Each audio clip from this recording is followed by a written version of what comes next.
Hey everybody, so today on the workbench we have again my S1 Plus, but this time we're going to check out some hardware modifications that I've done, which is this Y-axis linear rail kit from 3DFused.com.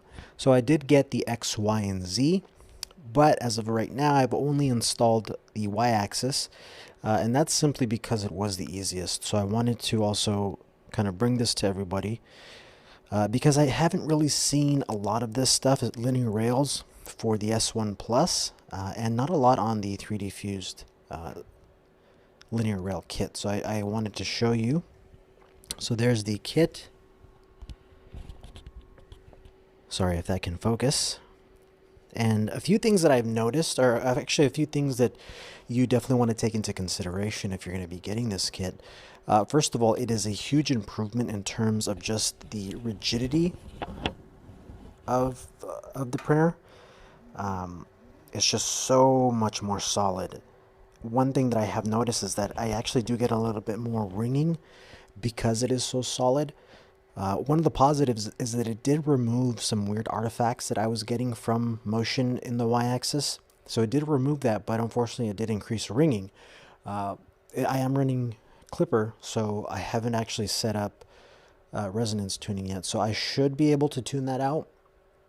But that's just one thing that I noticed, because it is so much more rigid now, that you will get more ringing, and that's because I'm printing at high speeds at about 125 millimeters per second. So if you're printing normal speeds, then that's not really going to be a problem for you.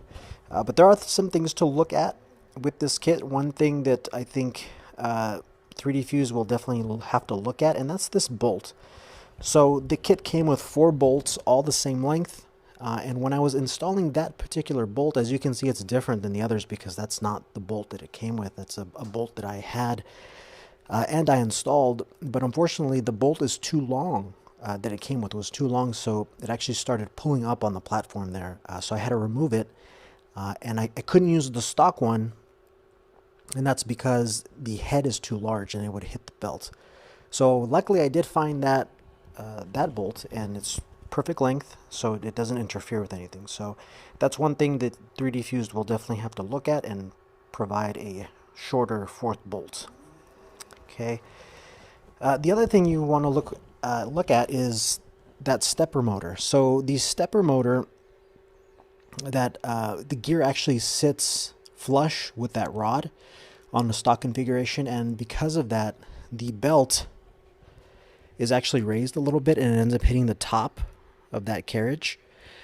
So because of that, I actually had to take out the grub screws and lower, or just put that gear lower on that shaft. Not a huge difference, that's just something that I had to do with that gear. So it really didn't change a lot, but that's just something to look out for, because you will have to lower that gear on that shaft. The other thing too is this limit switch that you see there. I had to change positions. It was, actually no, it stayed in the same position, but it definitely did get moved forward. So I did have to make some changes in Clipper, because unfortunately my prints were not printing in the center, they were kind of printing forward more. And then the purge line was actually maybe coming like out to there. Luckily it has those little flaps. If it didn't, then it would just be printing in midair. But that's another thing to note, that that limit switch does get pushed forward or back, I guess, depending on how you see it. So you will have to make some modifications if you're running Clipper. If you're running Marlin, like a stock machine, I'm not sure how you would change that. I'm pretty sure there's a way, but I'm just not sure. But in Clipper, it was just a very simple change in the configuration file. But overall, it's a really solid kit.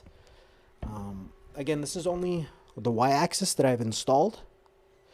The X and Z are to come. I have to basically take the whole thing apart, almost, at least the gantry, in order to install that. So I'm not quite ready to tackle that just yet. I will within the next couple weeks. Once I do, I will definitely update and show you guys that. But for now, the Y-axis, it's going to be a lot less maintenance now.